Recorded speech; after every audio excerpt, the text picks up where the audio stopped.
If we are human and living and loving anything or anyone, we are at all times at risk of significant loss. That's the reality of it. It's kind of the contract we make with life, is that we get to love and we get to live and have passion and adventure and all of this experience that life and love has to offer. But the trade-off is the flip side of the coin. The price we pay is the grief associated with the then absence of whatever it was or whoever it was that we love. Welcome to the Why Mindset Matters podcast. I'm Eslana Loa, and I am very grateful that you've joined me today. I should probably start every episode with a trigger warning because I will be discussing suicide, the suicide of my teenage daughter because of bullying. So if you are somebody who hears that and thinks, I don't know if I want to listen to this, I would encourage you to hang around, because any discussion that I do have about that part of my life journey or my story comes from a place of emotional intelligence aimed at creating connection and validation and delivering something positive. I'm not looking to trauma bond. I'm not looking to trauma dump. And so it is only mentioned in a way that facilitates the message I'm trying to share, if that makes sense. I today would like to talk about gratitude and how we can use gratitude as a kind of insurance policy across the lifespan that will help us weather the inevitable storms of life. And if you have listened to my previous episode, the introduction episode, then you would be aware that I lost my teenage daughter Riley to suicide in the November of 2022 because of bullying.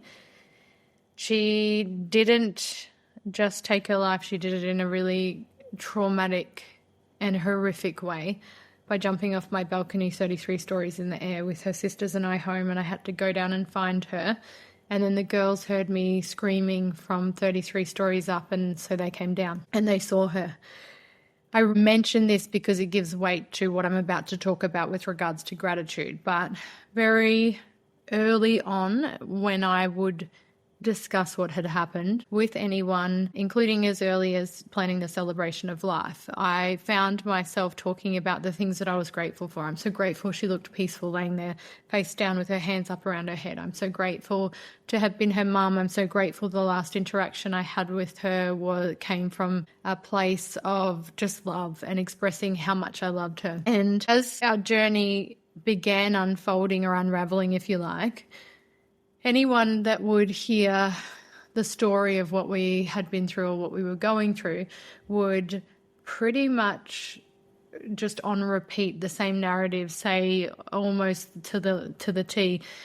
How are you surviving this? How the fuck are you surviving? How are you still standing? I couldn't, I wouldn't. And when you hear those words on repeat from men, women, everyone that you speak to, almost the same words, it starts to in time make you start to question, well, what the fuck am I doing? What am I doing that has people thinking that somehow it's special, because it's not?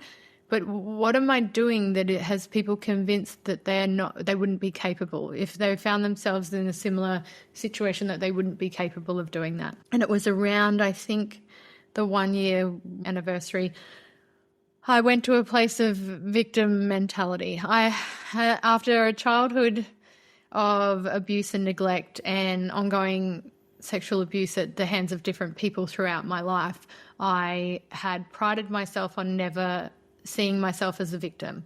I was not going to be the sum of my origins or defined by where I had come from or anything that had happened to me in life. And I was very conscious about not being a victim or playing the victim in life. And it was around that point that I went there. I was like, what the fuck? Like, when am I going to catch a break? I really thought, now that I was in my 40s, life would start being kinder to me. Why did all this bad shit have to happen to me? Why has it just been one thing after the other? I felt like I had spent my life in fight or flight 100%, but bracing for impact or getting back up from the last injury, assault or insult, and just couldn't catch a break. And now I had to try and find a way to not just keep my head above water, but, you know, and save my own life in the aftermath of this grief and trauma, but do the same and be capable of the same for my surviving daughters. And it's a pretty overwhelming prospect that your job as a parent is to light the path for these teenagers who have been through the most horrific trauma when you can't even see a foot in front of yourself, like ahead for you, but yet you've got the world on your shoulders with this responsibility to be all that they need you to be so that they can know that they're not just okay, but learn how to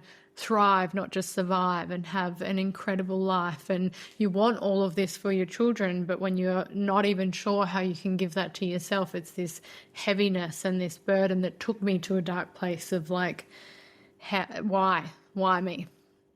And I reflected and looked back at this childhood of abuse and neglect that spawned in me a resilience born of gratitude, is how I would describe it.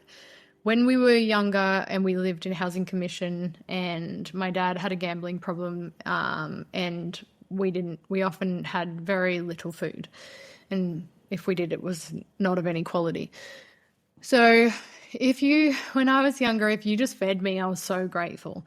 I was so grateful. If you were kind to me, simple acts of kindness were seen as an act of unconditional love that sparked hope in me that there were actually good humans out there and kind people in the world. And so I ended up in this cycle of gratitude. And what happens is when you have just gratitude on repeat for the good things in your life, because let's face it, you find what you look for. It actually spawned this resilience born of that gratitude that saw me capable of weathering these ridiculous storms and abuses and trespasses on my body, my soul, my emotions, my reality, in a way that I could get back up.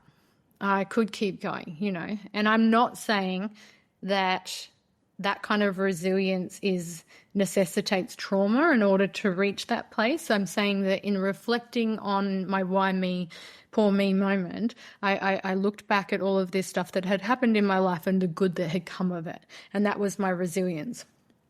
And in reflecting, on the questions and the phrasing of people of how are you getting through this? How are you still standing? How are you getting back up every day? I realized that gratitude had become this armor that saw me capable of navigating unimaginable trauma, grief, and loss, and in a way that facilitated in time joy and peace and happiness and this beautiful life that I'm so happy to be alive. I'm so grateful for my life and my health and everyone in it.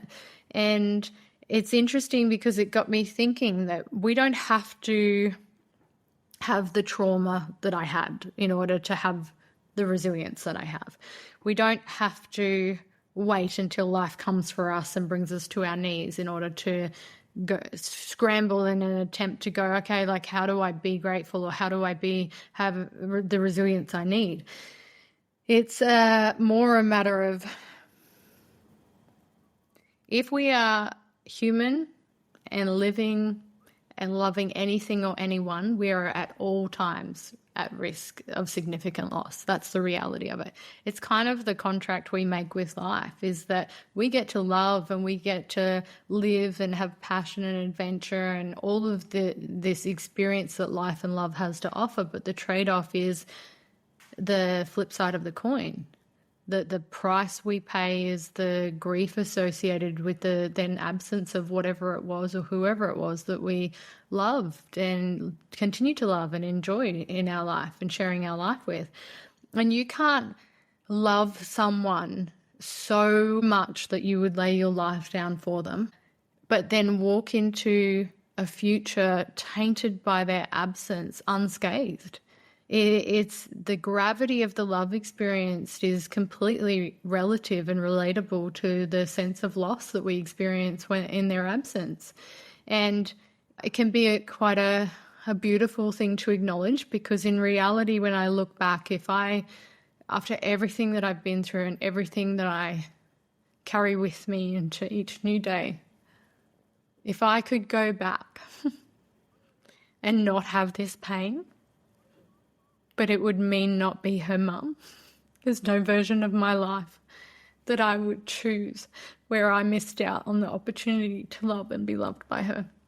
I would pay this price 100% if that was what was required in order to experience all that she was and everything she brought into my life and gave me and gifted me, even in her absence. I'm so grateful to have been her mum, and I'm so grateful to still be alive. I'm so grateful to have found my voice and to be able to share my story in an attempt to help anyone, anywhere. If I'm helping anyone by doing this to understand that grief doesn't have to destroy you. It doesn't have to be the end of you. Or become all-consuming, and that we absolutely can learn to live and grieve simultaneously in a way that allows grief to take up space in the same parts of my heart and soul as do joy and peace and happiness, and that I can allow grief to reside within me and carry it forward throughout my life, because we never get through grief. We don't come out the other side of this kind of grief, loss and trauma. We learn to live with it in a way that allows it to take up residence but not rule the house. Grief is not going to consume me. It's not going to define me. It's not going to rule the house that is my soul and destroy any chance of that peace, joy, and contentment residing in those same spaces. They can occur and reside simultaneously and alongside each other. And like I've said before, they actually do so because of each other. The grief and sadness is present because of the love and joy that I shared. And the absence of the person I shared that with shouldn't mean the absence of all joy, peace, and happiness. And so I am a living testament, I guess, to the fact that that is 100% possible. But I also feel strongly about sharing the fact that you don't have to have this precipitating trauma in order to benefit from the things I'm talking about. So to get to the point, I believe that gratitude can be used like an insurance policy to help you weather the inevitable storms of life in a way that doesn't stop them from happening, but it facilitates you weathering them in a way that's kinder and softer. And I don't know what your storms will look like, and I hope to God that they don't look anything like what I've been through with losing my daughter. But I would encourage you to think of it like the way that we insure our possessions. We all insure our cars. If you own a car, you know that car's at risk of hail damage, storm damage by somebody else, even if it's parked in your driveway. But that every time we get in the car and we're on the roads, we're at risk of an accident. And so we insure it to protect ourselves, our vehicle, and the other person financially, because we want to be able to acknowledge the risk that we take on by owning the vehicle, and then combat the worst case scenario by not making the fact that maybe we had an accident or got damaged worse by not being able to kind of navigate that financially. And you may own a car and it never gets damaged and you're never involved in an accident. And I hope that's the case, but we still take out the insurance policy and we pay it every single week, month or year without hesitation mostly. And even if there's hesitation, it's just about the figure, not about the fact that we see it as necessary. And then we've got life, and the agreement we've made with life or the universe is that I will exist, but I will also, and whilst I get the opportunity, whether I take it or not, to live the fuck out of this life, love the fuck out of everyone in it, or at least a select few, and really experience everything life has to offer, the trade-off is I will also pay for all of those experiences with a sense of grief and loss around the absence. And whatever your grief and loss is, whether it's a person, a pet, a job, a career path, a potential, whatever it is, life is going to come for us. And in one way or another, it's probably going to bring you to your knees. And what I would encourage you to look at is that we can, if we're fortunate enough to be on this side, the pre-bringing me to my knees, then we can start now to implement the daily practice of gratitude in a way that sets us up like an insurance policy, like I said previously, to be able to weather the inevitable storms around that grief and loss in a way that doesn't remove them. It doesn't take away the possibility and now I'm protected. I'm no longer at risk of that. It just means that I'm primed to be able to navigate the grief and loss that may come for me in life in a way where I can simultaneously acknowledge my ability to survive this. And that is the answer to all of those people asking me, how are you doing this? Because of the way that my brain had been primed to look for things to be grateful for, it had become this subconscious default setting where I didn't even realize I was doing it. Talking about Riley and her death and things like that in the aftermath, I would say, I'm so grateful to have been her mum. You know, I always said I don't believe our children are ours to control or make conform, that they're on loan to us to help prepare for the world. And I said to the lady planning the celebration of life, had I known that Riley was only on loan to me for 15 years, I wouldn't have done anything differently. I loved her with every fiber of my being, and she knew that.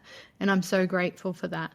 And there was a little bit of time there where it kind of got annoying because I kept hearing myself going, I'm so grateful for this, I'm so grateful for that. And I was it was around that realization time of feeling resentful. Like, why do I always have to be grateful? Why do I always have to be the bigger person? And that's where the spiral came of like, poor me, why did I have to go through this? But in reflecting, like I've mentioned, looking back and going, oh my God, I actually set myself up to be able to navigate this, but by priming my brain and my subconscious to select the default setting of perception of gratitude.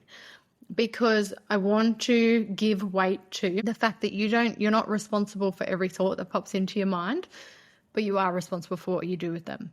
If I think thoughts of sadness around Riley, we have not long navigated what should have been her 18th birthday. So obviously there were plenty of thoughts that popped into my head about all of the milestones, birthdays and anniversaries I would now need to navigate and the heaviness of each one of them. I don't choose that thought, but I definitely get to choose what I do with it. And whatever thought has popped into your mind, if you feed and water that thought, it is not chicken and the egg shit. It's not like, oh, which one came first?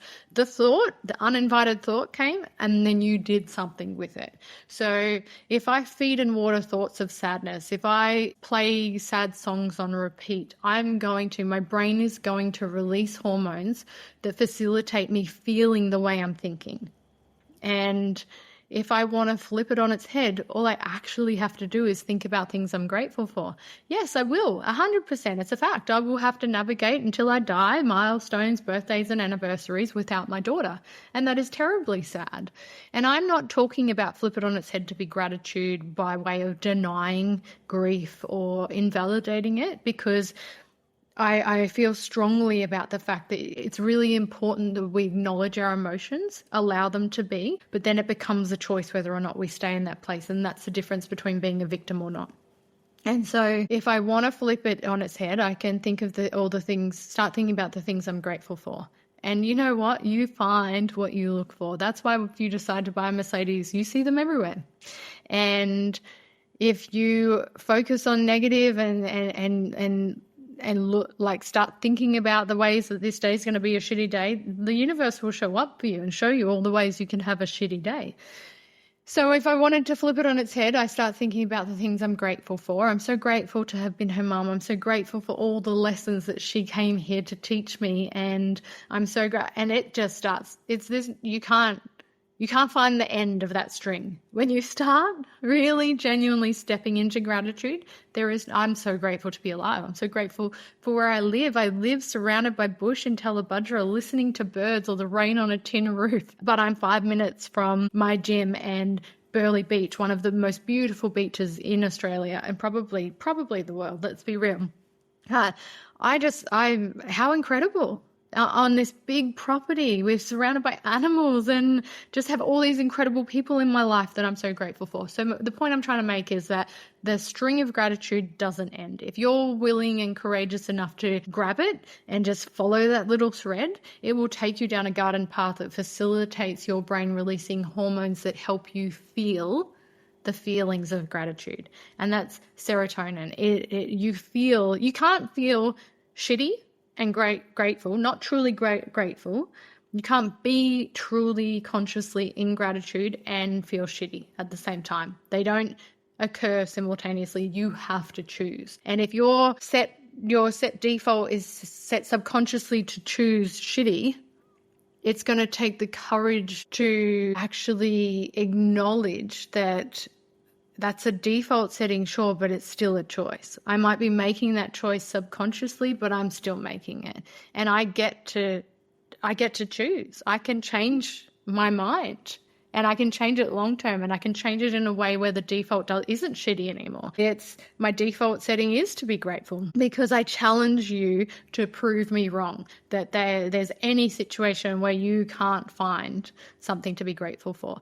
And the whole reason I've called this podcast Why Mindset Matters is because there's not an area of your life where your mindset doesn't matter. And most of us are living from a place of the subconscious. And I want to clarify too, your subconscious is like a storehouse of everything that has ever made an impact on you. If you think back to day one of your life, Earthside, till now, that's a lot of shit.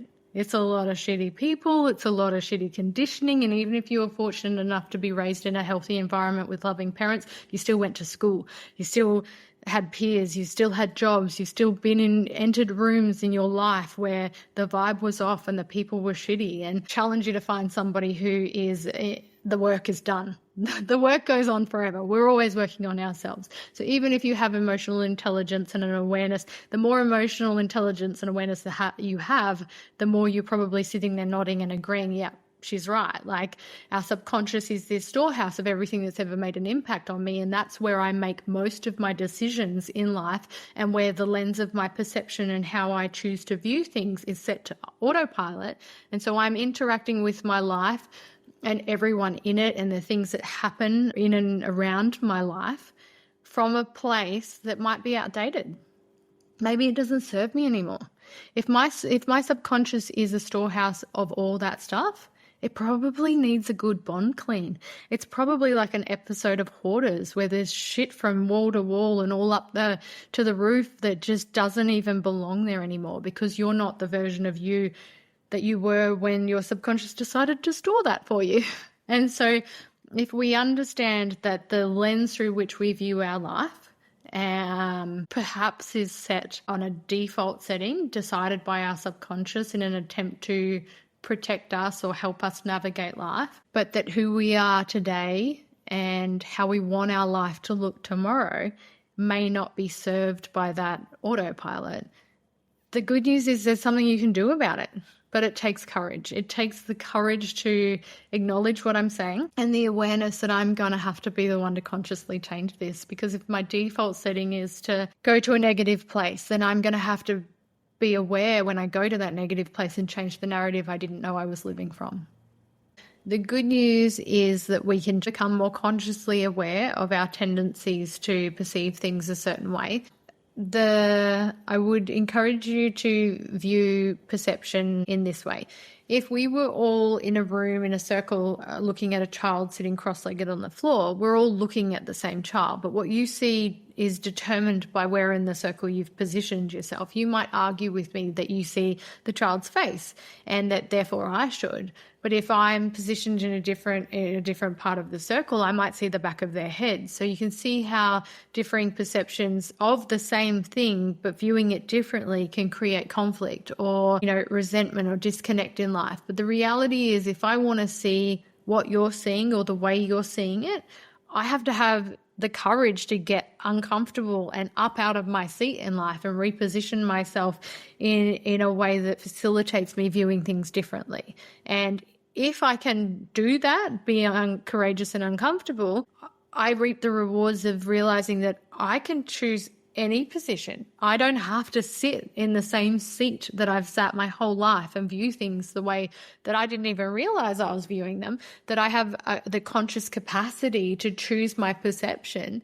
And if I realize that there's a way that I'm living or experiencing life, if my experience of life is not what I want it to be and it doesn't feel the way or as rewarding or enriching as I had hoped or would like it to be, then the likelihood is I need to have the courage to acknowledge that my perception isn't really serving me and that I potentially need to get up out of my seat in life and reposition myself. So for translating that to practice, it means acknowledging that, okay, I'm probably coming at this from a subconscious place. I'm going to start catching myself and choose a conscious way of viewing things. I think, unfortunately, our culture and society, not maliciously, but has created this normalcy of viewing grief and tremendous loss or trauma that seems insurvivable because it is, for instance, my experience is unimaginable. And so because we can't imagine ourselves going through that, and there's no prior version of myself that would have had the capacity to imagine that unfolding, and we can't imagine if that did happen, how we would survive, we kind of find it more acceptable to then view the aftermath of that as almost insurvivable. And what I mean by that is when people would hear me speak about what had happened, or who maybe knew us and knew that the girls had come down that night and seen Riley's body and had this experience of it themselves, people will still to this day often ask, oh, how are the girls doing? And it seems like it would be more culturally acceptable, and I don't mean from a malicious place, for the response to be, oh, they're fucked. They're not okay. They'll never be okay. And they're not doing well emotionally, psychologically, or at school. And they don't expect me to respond by going, they're doing great. They're thriving. They're doing amazing. They're such incredible teenagers who are, and I don't mean that I think that people want the girls to not be doing well. I just think that our perception of this kind of unimaginable trauma feels easier to continue to have a perception of, well, the aftermath of it has to be horrific. And don't get me wrong, we've been through the horror. It's what we did with the horror. It's that we chose our response. It's that we became aware that I might not have chosen the thought that's popped into my head, but I get to choose what I'm going to do with that thought. We chose what we were going to feed and water, and that we were going to live from a place of gratitude. And again, by no means am I saying that we have denied grief, that we have left anything unacknowledged. And we talk about Riley and we talk about life, and I'm very real and raw with the girls and validate the fact. I had a conversation with one of them recently where I said, even though we had a shared experience of her death, I will never fully understand your grief and loss because she was your big sister. But then your sister will never fully understand yours because she still has a big sister. So we all have this slightly varied version of it. And I said that you'll never fully understand my experience of the loss because I was her mum. And so by acknowledging that our grief doesn't only get to differ in its presentation, but that there's parts of it that will never look the same, and that's okay. And so we've had very deep and meaningful and real conversations about what grief looks and feels like, and how that can change from moment to moment, and how your grief and how you deal with or perceive that it can't be governed or dictated by how my grief needs to look or be dealt with. And so the emotional intelligence we've brought to this experience of grief and allowing it and saying yes to it, so that we can lean into the process of learning to live and grieve simultaneously as individuals and a family, is what has facilitated these girls being exceptionally well adjusted in spite of their trauma, and so amazing as human beings and how they show up in life. And something that I didn't realize that we had kind of done in forming this insurance policy of gratitude, if you like, was from a young age, when the girls would be separated from us for any period of time, whether it was school or a sleepover or whatever, and they'd come back, we would ask them, what was the best part? And sometimes they'd answer quickly because there was a standout.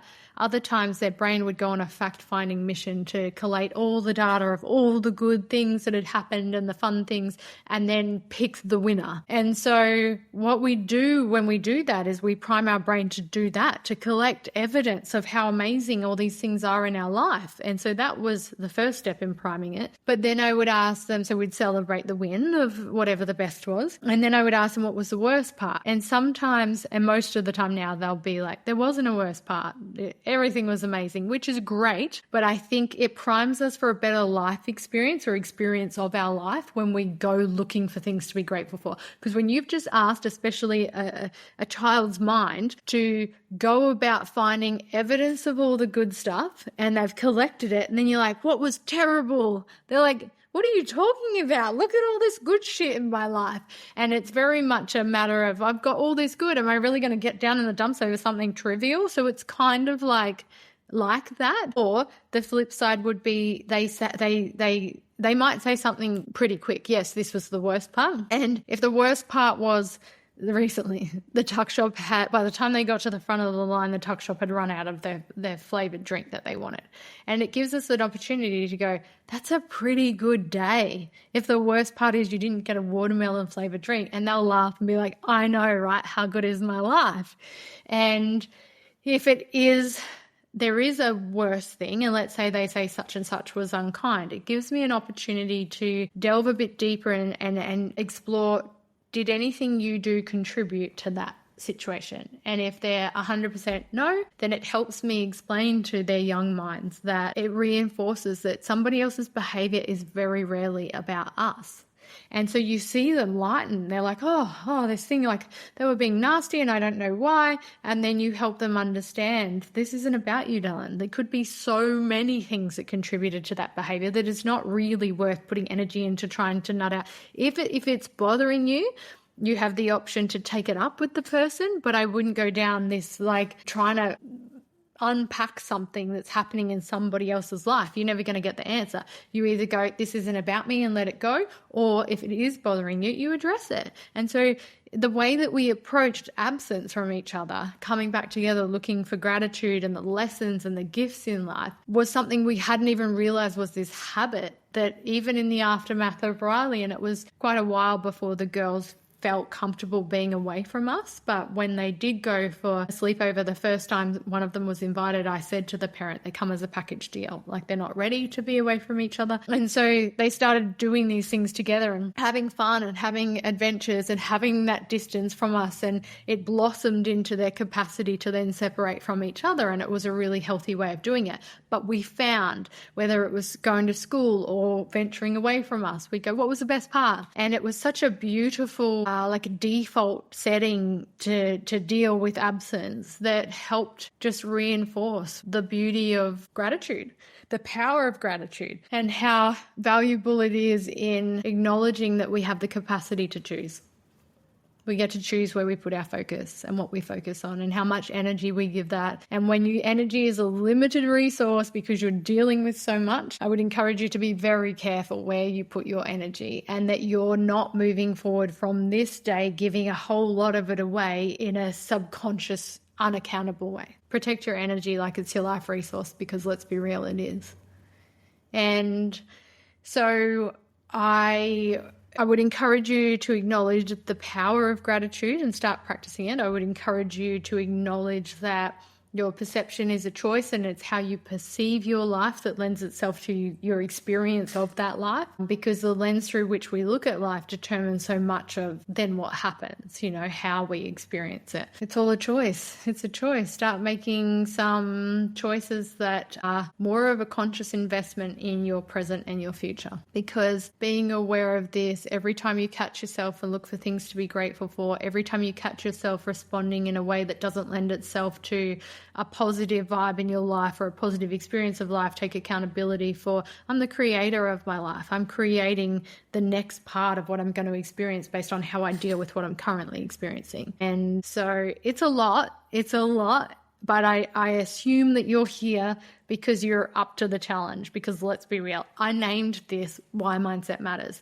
If you weren't interested in why your mindset matters, maybe you're just here to listen about my story, I don't know, but I believe if you found your way here and you're currently listening to this, it's for a reason.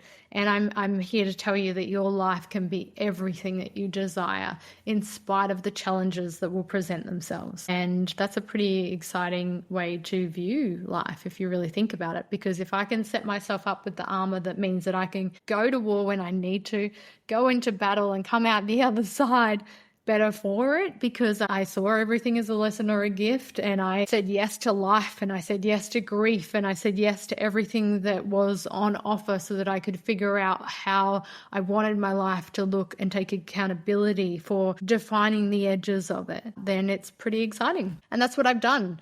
That's what I have done with my life. And in the aftermath of unimaginable grief, I have had the courage. Somebody said to me yesterday, I can only imagine the courage it has taken to do what is needed to get that beautiful smile back. And it hit hard. I have had the darkest of days. I have been through situations I was convinced would kill me. I thought I would die from a broken heart.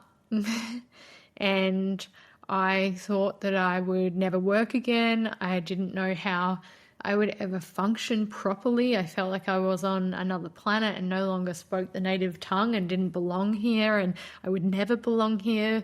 And I have taken all that was and had incredible courage to go, no, this isn't going to define me. It's a part of my story and a massive exclamation mark in my story, but I'm going to do what is necessary. And some of those days what was necessary was get out of bed. Some of those days it was put one foot in front of the other. But the more you do that, the more you realize I can do that. And I was convinced I couldn't. So if I can do that, maybe I can smile.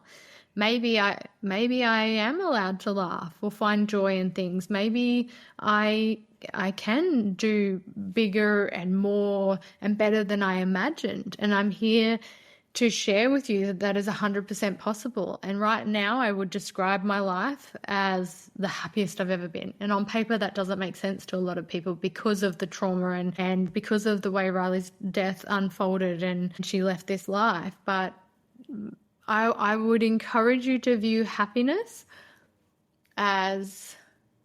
So I was asked not that long ago how I would describe happiness, what happiness was to me. And after giving it some thought, my response was that I don't believe that happiness is a state of being. As a female particularly, but as a hormonal creature who is affected and impacted by so many things, both internal and external, I don't believe with this ever-changing state of being that we exist as men and females, that happiness is a state of being. And if you perceive it as a state of being and our internal state of being is ever changing, we're going to feel like we're failing. Like, why am I not happy? I can't achieve this happiness or that people talk about. I believe that happiness is a perception of our life in spite of our ever changing state of being. And now that we've covered how we do choose our perception, we just do it subconsciously more often than not. If I'm aware that I can change my perception, I can choose the lens through which I view my life, that in spite of my challenges, my grief, my trauma, I can view my life as fulfilling and that I'm content and that I'm at peace because I love where I live. I love my life. I love my health. I've worked very hard to remove things from my life that don't serve me. I had to go through a whole grieving process of walking away from my nursing career, something I thought I would do across the lifespan, but it turns out I don't have that energy for and I don't want to be involved in that industry anymore. And so I went through the acknowledgement and grieving process to be able to close the door on a chapter of my life I really thought would be longer. But as soon as I did, man, the peace that came over me, the flow that, started happening in my life and around me was so rewarding and reinforcing that I was doing the right things. And so I've made changes and taken steps to protect my peace. And as a result, I absolutely love my life. And 100% my perception of my life is that I'm the happiest I've ever been. It doesn't mean I don't have dark or sad days, but it means that they are fewer and further between, and that even in the event that, grief does visit as a heaviness or darkness, that I am more capable of acknowledging that this too shall pass and allowing it to be, sitting with it, but then thanking it and not allowing it to kind of take the wheel of my life. So yes, 100%. I choose happiness, and it is completely possible for every single person listening. So thank you again for tuning into Why Mindset Matters podcast. I hope to see you back for all of the coming episodes, because I have so much to share and so much gratitude for every single person that even wants to hear any of it. You can check me out, follow my Instagram, which is @Resilience Mindset Coach. And I will see you back here again very shortly.